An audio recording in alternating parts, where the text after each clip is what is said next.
गुरु की प्यारी सत्कार योग साध संगत जी, आप जी के चरणों की रज को वंदन।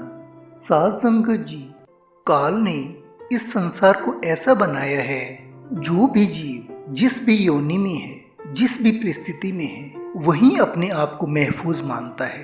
क्षणिक सुख और छोटे छोटे भोग उसके लिए कितनी पीड़ादायक सिद्ध होते हैं, वो समझ ही नहीं पाता कि ये परिवर्तनशील और नाशवान जगत काल और माया का बुना हुआ एक जाल है। इस जाल से जब भी कोई बाहर निकल पाया है, परमात्मा की रहमत होती है, सिर पर सतगुरु का हाथ होता है।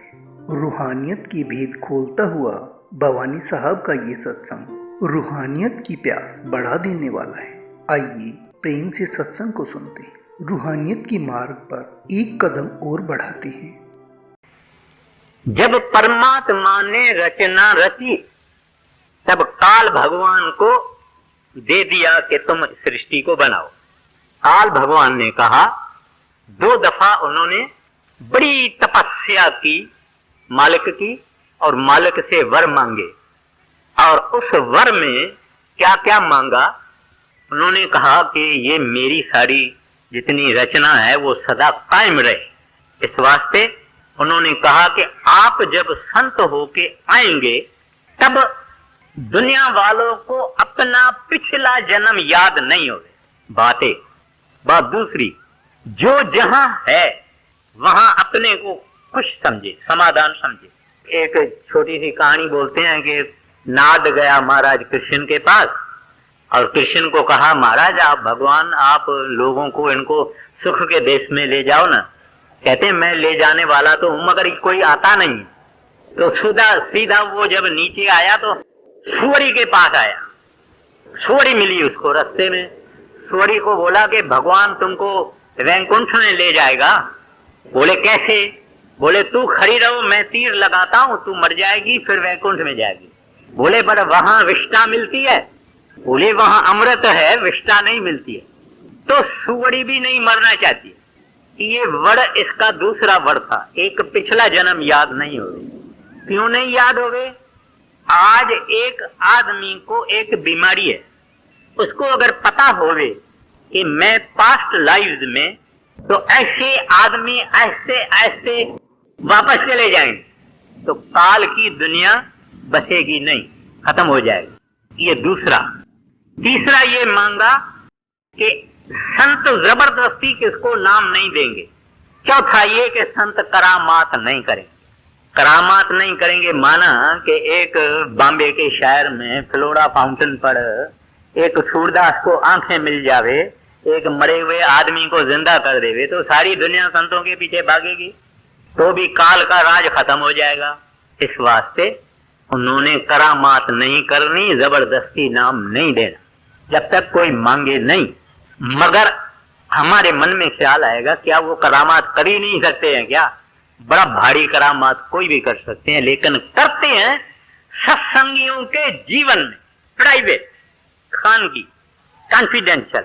एक सत्संगी जाने, एक उसका गुरु जाने, और वो ये भी नहीं चाहते हैं कि सत्संगी किसी और को कहे मेरा काम ये महाराज जी ने किया, मेरा ऐसा किया, उसको ठीक किया।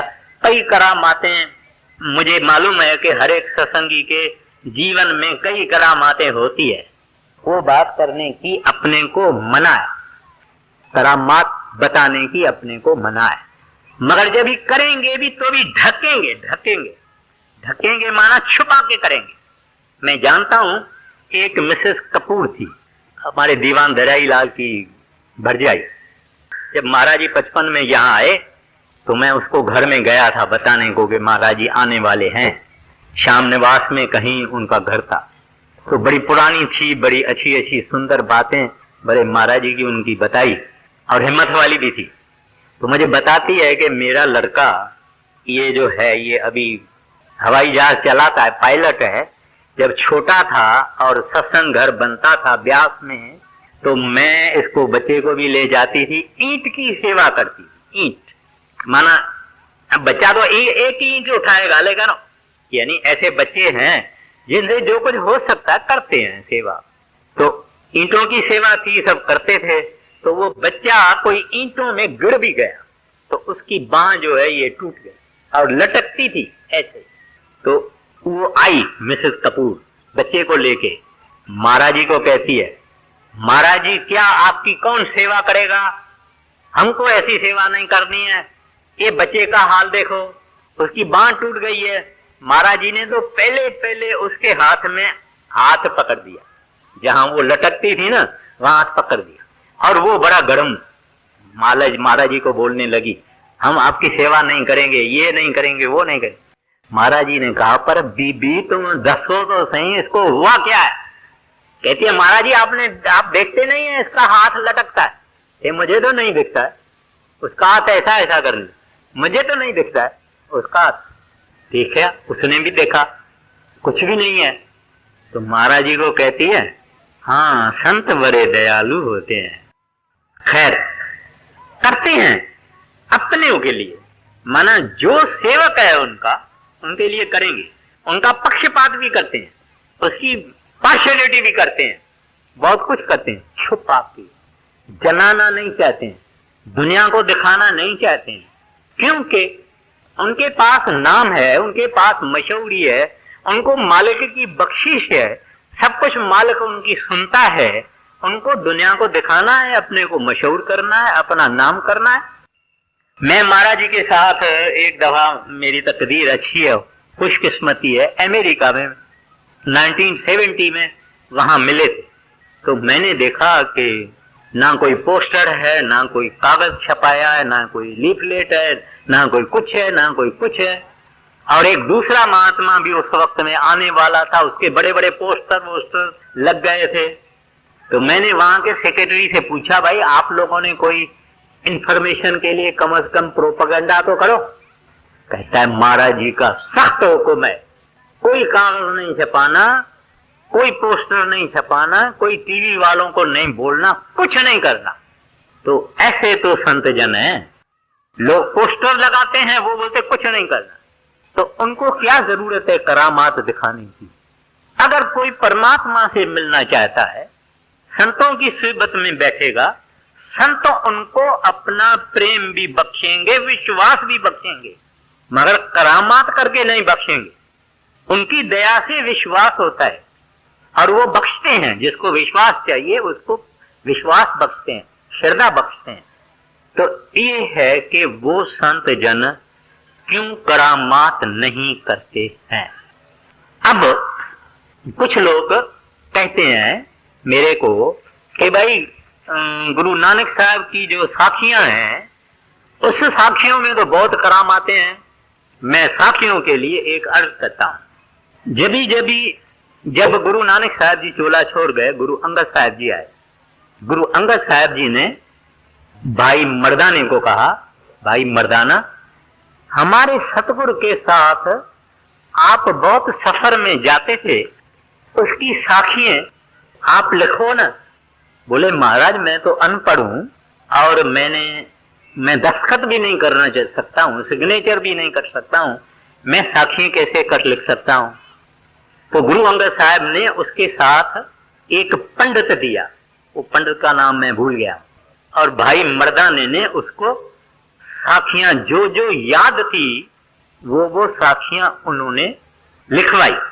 और वो 41 है, 41 और अब आप बाजार में जाएंगे, माई सेवियां के बाजार में अगर अमृतसर में जाएंगे, आपको एक दुकानदार बोलता है असल मर्दाने की जन्म साखियां 500, 41 से 500 हो गई। और उसमें क्या क्या बातें हैं, क्या क्या करामतें हैं, इधर उधर से लेके एक छपाने वाला, फिर दूसरे ने 200 छपवाई, तीसरे ने 250 छपवाई, चौथे ने 500 छपवाई। एक साखी में आता है कि मच्छंदर नाथ ने अपना बोछण, माना ये जो गले में डालते हैं, अपना बोछण आकाश में फेंका। गुरु नानक साहब को बोला लाओ। गुरु नानक साहब ने अपनी खड़ावा भेजी, वो बोछण को गोल गोल पकड़ के ले आई। अभी बताइए कहां गुरु नानक साहब संत शिरोमणि परमात्मा रूप, और कहां ऐसी साखियां क्या शोभा देती है। ये तो संतों की इंसल्ट करनी है। और मच्छंदर और गोरख गुरु नानक साहब से 500 बरस पहले हुए, उन्होंने उसकी कहानी अभी ले आई। तो ये जो चीजें हैं जन्म साखी वाली, ये इस तरह से बनाई गई है। और मैं कई किताबें पढ़ता हूँ, कई इस्लाम के फकीरों की भी बातें थोड़ा मिर्ची डाल के, मसाला वसाला डाल के, बनावट करके उन्होंने सब बना के 500 बना दिए। अब तो ये जो साखियां हैं, इसमें किसी किस्म की सच्चाई नहीं है। फिर योगियों के जो पावर्स हैं उनको भी वो रख नहीं सकते हैं। जितने बड़े बड़े महायोगी हुए हैं, पहले तो गुस्सा ऐसा है, लोग डरते हैं कि ये कभी श्राप न दे दे, उसके श्रापों से डरते हैं। अभी जो आदमी 10-10 हजार वर्ष, 20-20 हजार वर्ष तपस्या किया, वो ऐसे कि तपस्या वो अपनी भंग करने को तैयार है। तो बड़े महाराज जी एक पराशर और मछोदरी की बात बताते थे। पराशर ऋषि 80,000 बरस तप करके जब जंगल से बाहर निकला तो नदी पार करनी थी। किश्तीवान जो थे, जो फेरी चलाने वाले, भाई इधर से उधर, इधर से उधर, वो बैठे थे, खाना खा रहे थे। उनको कहा भाई मेरे को उस किनारे जाना है। उन्होंने कहा महाराज हम खाना खाते हैं, आप बैठिए और खाना खा के आपको उस किनारे ले चलते हैं। बोले नहीं, मुझे तो अब भी जाना है। तो उनकी एक लड़की थी 18-19 बरस की, जो माँ बाप किश्ती चलाते हैं तो लड़की लड़के सब सीख जाते हैं। उसको बोला बिटिया तू जा और तू ऋषि महाराज को उधर छोड़ के आओ। ऋषि महाराज किश्ती में चले। आधे में अब इस ऋषि ने औरत देखी नहीं थी, क्योंकि ये 80,000 वर्ष आंखें बंद थी। औरत देखी, माया का स्वरूप, माया का स्वरूप माना सब माया के स्वरूप है, लेकिन माया का पावर ऋषि के ऊपर कैसे चले। तो उसने अपना खोटा ख्याल, बुरा ख्याल जाहिर किया। तो वो औरत कहती है ऋषि महाराज मैं तो माछिन लड़की हूं, मेरे से तो इतनी बदबू आ रही है, आप मेहरबानी करो ये ख्याल मत करो। उन्होंने अपने करमंडल से एक एंचली पानी की उठाई और उसको लगाया। वो योजन गंधारी बन गई। योजन माना 20 माइल को कहते हैं। 20 माइल में उसकी खुशबू आने लगी माछन की। ऋषि ने अपने मन को नहीं रोका, मगर अपना योगिक पावर उसको इस्तेमाल किया। फिर उन्होंने कहा कि सूरज महाराज, सूरज ऊपर देखता है, वो साक्षी करेगा आपके और हमारे खराब काम की। यूं एंचली मारी तो बादल आ गए, अंधेरा हो गया। फिर बोली ये पानी देवता हमारी साक्षी बढ़ेगा, विटनेस है। उसको एंचली मारी तो रेती हो गई। उस सत्यवती से, माचन से वेद व्यास का जन्म हुआ। लेकिन बात क्या कहती है? बात कहती है कि योगी अपने मन को संभाल नहीं सका, अपनी योगिक शक्तियों को गंवा रहा था। तो इस वास्ते ये भी जो चीज है, ये चीज के पीछे अपने को जाना नहीं। अब टाइम बहुत हो गया है और मैं लास्ट में ये बताना चाहता हूं कि पलटू साहब क्या कहते हैं। कहते हैं संतन चाहे मुक्ति को, नहीं पदारथ चार, नहीं पदारथ चार, मुक्ति संतन की चेड़ी। कहते हैं मुक्ति संतन की नौकरानी है। रिद्धि सिद्धि पर फूके, he expects on the miraculous powers। Riddhi Siddhi को पर फूके, स्वर्ग की आसन हेरी। कहते हैं उन्होंने कभी ख्याल भी नहीं किया कि स्वर्ग में जाना है, पलटू साहब कहते हैं। फिर तीसरी पातशाही गुरु अमरदास साहब जी महाराज फरमाते हैं, बिन नामे पहनन खान सब बाद है। कहते हैं नाम के बगैर पहनना और खाना पीना सब फिजूल है, बेकार है। रिद्ध दीर्घ सिद्धि दीर्घ करा मार। मैं ये गुरु ग्रंथ साहब से लेता हूं। दीर्घ सिद्धि माना दीर्घ है, लानत है। It is worthy of dislike.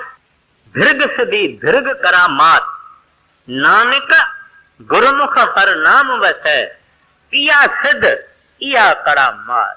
कहते हैं गुरुमुख से नाम लेना, उसकी कमाई करना, उस नाम को अंदर प्रकट करना भी है, और ये सच्ची करामात है। तो मैंने ये थोड़ा सा ही ले लिया। अब आखिर में मैं एक ये अर्ज करता हूँ, गुरु नानक साहब पहली पातशाही की बात है। गुरु नानक साहब जी महाराज ने जितने भी दौड़े किए, सफर किए, आखिर में लंका गए और लंका होके आए करतारपुर में, और वो किसान हो गए, माना खेती बाड़ी करने लगे, और वो साधुओं वाला कपड़ा वपड़ा या फकीरी कपड़ा उन्होंने छोड़ दिया था, गृहस्थी का कपड़ा उन्होंने पहना और खेती बाड़ी करते थे। वहीं नजदीक में कोई अचल बटाला है, वो एक जगह है जहां बरस में माना 12 महीने में एक बारी मेला लगता है, जहां सिद्ध लोग आते हैं। सिद्ध माना जो रिद्धियों सिद्धियों वाले जोगी, वो आते हैं, और बहुत दुनिया भी जाती है उनसे बेटा मांगने को, धन मांगने को, पैसा वैसा भी उनको देते हैं, वगैरह वगैरह। एक मेला होता है। गुरु नानक साहब की मौज हुई कि उस मेले में भी नाम का प्रचार करना, ऐसी उनकी मौज हुई। तो कुछ अपनी संगत को लेके उस मेले में चले गए। अचल बटाला पंजाब के रहने वाले जानते होंगे। तो वहां एक बड़ा जो साधु था, भंगरनाथ उसका नाम था। भंगरनाथ उसको कहता है, ऐ नानक, तू दूध में खटास मिलाने को क्यों आया है? तो महाराज जी उसको कहते हैं, मैं तुमसे पूछता हूं, तुम लोग सन्यासी बने, जोगी बने, गृहस्थ छोड़ा, और जोगी बन के भी इस दुनिया में आपने कभी भक्ति नहीं की, रिद्धियों सिद्धियों हासिल करने और रिद्धियों सिद्धियों दुनिया को दिखाने में आपने जन्म गंवा दिया, क्यों? फिर भी गृहस्थियों के सामने हाथ लगाते हो, हाथ फैलाते हो। उस बात पर उन्होंने महाराज जी को कहा, अभी तुम्हारे पास क्या करामात है? तुम जो इतनी नाम की महिमा गाते हो, तुम्हारे पास क्या करामात है, बताओ। वहां गुरु नानक साहब जी महाराज ने वाणी फरमाई है पहली पातशाही की, जो कि आम नहीं है, माना ग्रंथ साहब की है। उनको बोलते हैं, वो कहते हैं ना कि तुम्हारा नाम जो तुम कमाया है, तुम तो कुछ बताओ हमको, तुम्हारे अंदर क्या करामा है। तो महाराज जी कहते हैं, पहरा अगन होवे घर बाटा। कहते हैं, मैं अगर मेरा शरीर अग्नि का होवे, बर्फ का मेरा मकान होवे, स्नो का, मेरा शरीर अग्नि का बना हुआ होवे और बर्फ की मेरी कुटिया होवे, भोजन सार कराई, खाना मैं ये खाना नहीं खाऊं, स्टील और फौलाद और लोहा खाऊं। देखिए कहां तक तखय्युल है और इमेजिनेशन है।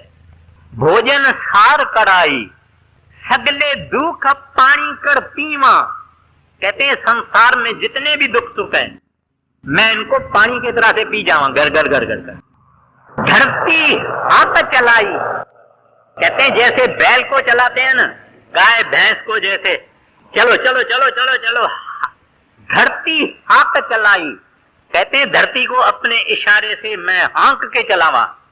घर ताराजी अंबर तोले, पीछे चंक टड़ाई। कहते हैं सारी सृष्टि को मैं ताराजी में तोलूं, एक तरफ सारी सृष्टि रखूं ताराजी में, दूसरे तरफ 4 माशा रखूं, फकत 4 माशा। आप समझो 4 पैसा, छोटे पैसे जो है ना, एक तरफ सारी सृष्टि, एक तरफ फकत 4 माशा। ए वड्डा मामा नहीं। कहते हैं अपने को इतना बड़ा कर सकूं कि माप न सकूं इस सृष्टि में, इतना बड़ा अपने को करूं कि उसमें माप न सकूं। सबसे नख चलाई, कहते हैं सबका नाक पकड़ के दुनिया को चलाऊं, नाक पकड़ के, नाक नक यानी नाक पकड़ के चलाऊं। पेटा तान होवे मन अंदर, इतना मेरे को अगर पावर भी होवे के करे आंख कराई, जो चाहा सो करा और दूसरों से करवावा। जो मैं चाहा वो करा और दूसरों से करवावा। आखिर में कहते हैं, जे वड साहेब ते वड दाते। कहते हैं इतनी मेरी पावर होवे, लेकिन उस साहेब की जो दात है, जितना वो वड्डा है इतनी वो उसकी दात है। दे दे करे रजाई। कहते हैं वो जिसको बख्शिश करे नाम की, वो जिसके ऊपर दया करे, वो जिसके ऊपर खुश होवे, वो नाम देवे। नानक नदर करे जिस ऊपर साच नाम वड्याई। कहते हैं उसकी रहमत की नजर से ये कमाई करे और इसके अंदर नाम का प्रकाश होवे। कहते हैं ये सब जादू और सब करामात और जितने मिरेकल है, सब सुपरनेचुरल पावर है, इसके आगे शर्मिंदे होते हैं जिसके अंदर में नाम ने प्रकाश किया। आखिर में फकत एक बात कहता हूं, आपका टाइम लेता हूं 5 मिनट। मेरे पास कई लोग आते हैं बॉम्बे के सत्संगी, जो कहते हैं कि मेरी भरजाई को जिन लग गया है, भूत लग गया है, देवी लग गई है, वो हो गया मेरे भाई को, मेरी बहन को, मेरी सास को, मेरी औरत को। ऐसी ऐसी बातें वो ले आते हैं। मैं फकत उनको ये कहता हूं, जिस आदमी को सच्चे संत ने नाम दिया है उसको कोई ताकत लग नहीं सकती, आ भी नहीं सकती, दूर रहती है वो ताकत। वो खुद डरती है, क्योंकि वो नाम का अंदर जो नाम की ताकत है, हम अपनी ताकत नहीं देखते हैं, लेकिन उन शक्तियों को दिखाई देता है कि इसके अंदर किसी महापुरुष ने ताकत रखी हुई। उसको ना बुरी नजर लगेगी, ना जादू लगेगा, ना कामन लगेगा, कुछ उसको नहीं हो सकता है, ना मैजिक लगेगा या कई टोने फीने बहुत किस्म की बातें, कुछ उसको असर नहीं करेगी। एक पंजाब में ये बात हुई, एक मियां बीबी ने और बच्चे, उन्होंने एक मकान लिया, खरीदा। तो जब भाई नौकरी पे जाता था और बच्चे बाहर होते थे, तो 2 चुड़ैल, चुड़ैल माना भूतनी, हम भूत और भूतनी बोलते हैं ना, और पंजाब में चुड़ैल बोलते हैं। तो वो 2 चुड़ैल औरत यानी भूतनियां, वो उस माता को कहती थी निकल जाओ, ये हमारा मकान है, तुमको यहाँ रहने नहीं देंगे, तुम सबको नाश कर देंगे। पहले दिन बेचारी ने ये देखा तो पति देव आया, उसको कहा कि ये 2 चुड़ैल अपने घर में है और ऐसे मुझे बोलती है। तो वो तो नामधारी था, उसने तो नाम जपना शुरू किया, बैठ गया आंखें बंद करके नाम जपना शुरू किया। जब उठा तो औरत से पूछा, अभी भी वो चुड़ैल यहाँ है? कहती है, दरवाजे से बाहर है मगर जाते नहीं। तो उस बहन को बड़ा असर हुआ कि मेरा पति भजन में बैठा और चुड़ैल घर से बाहर निकल गई और अंदर कोई नहीं आती है, बाहर ही खड़ी रहती है। उन्होंने और बच्चों ने भी जाके नाम ले लिया बड़े महाराज जी से। उसके बाद में चुड़ैलें भाग गई। अब मैंने एक छोटा सा उदाहरण दिया है। ये भरवसा सिख के हृदय में होना चाहिए कि मेरे को पूरे सतगुरु ने नाम की बख्शिश की है, मेरे सामने कोई शक्ति ताकत नहीं आती है। जब मैंने आपका 4-5 मिनट लिया है, एक और बात भी बता देता हूं। डॉक्टर पेरी शिमित हिंदुस्तान का बड़ा होम्योपैथ दुनिया का है, यानी स्विट्जरलैंड में रहता है और अमेरिका वाले भी उसको बुलाते हैं। वो एक दवा एक बीमार के घर में उन्होंने बुलाया उसको, वो बीमार ठीक ही नहीं होता था, उस बीमार की आंखें बाहर निकल आई थी और डॉक्टरों ने जवाब दे दिया था, तब उसको बुलाया। उसने देखा कि ये बड़ा कांप रहा है, आंखें इसकी निकल आ रही है और बड़ा दुखी है ये आदमी और चिल्ला रहा है, क्या करूं, ये मर तो जाएगा मगर मरता भी नहीं है। इसी प्रॉब्लम ये था कि वो तरफ रहा था, मर नहीं रहा। उन्होंने सोचा शायद ये होम्योपैथ इसको ठीक करेगा। उसने क्या किया, उसको ख्याल आया कि उसके 2 हाथों को मिला के अपने 2 हाथों में ले लिया, तो आहिस्ता आहिस्ता उसकी आंखें बंद होने लगी, टांगें कांपती थी, शरीर कांपता था, वो सब शांत हो गया और उन्होंने प्राण त्याग लिया, खत्म हो गया। उसने चिट्ठी लिखी महाराज जी को, महाराज जी ऐसे बात हुई, मैंने अपने डॉक्टरी के हिसाब से तो देखा कि ये मरेगा, लेकिन मर नहीं रहा था। अभी मैंने उसका हाथ में ऐसा किया, मैंने ठीक किया है या गलत किया है? महाराज जी ने उसको कहा, देखो जब तू आया, तुमने देखा, तब जम के दूत इसके प्राण पकड़ के ले गए थे और उसको कष्ट हो रहा था, दुख हो रहा था उसका अपने ही बुरे कर्मों का। जब तुमने जाके उसको हाथ दे दिया, माना हाथों में हाथ दिया, तो जम के दूत उसको छोड़ के चले गए। क्यों चले गए? नामधारी आ गया है, नाम की शक्ति रखने वाला आ गया है। हाथ हाथ में खाली दिया। महाराज जी ने किया, चंगा किया, चंगा किया, तुमने ठीक किया, तुमने खराब काम नहीं किया। खैर, वैसे महाराज जी भी बोलते रहते हैं कि अगर कोई आदमी बीमार हो, उसके घर में हम जाते हैं, अच्छे से अच्छी बात होगी कि दीवार पर बैठ के और सिमरन भजन करें, अपने को भी फायदा होगा, उसको भी फायदा होगा। तो सत्संगियों को मैं बेनती करता हूं, कभी घबराना नहीं इस पावरों से। शमशान भूमि में चले जाओ, भूत वाली जगह में चले जाओ, भूतनियां चुड़ैल जिसमें रहती है चले जाओ, कोई शक्ति इसको नाम वाले को कुछ नहीं कर सकती है, क्योंकि ये नाम उसने दिया है जिसको सत्य पुरुष ने अख्तियारी दी है।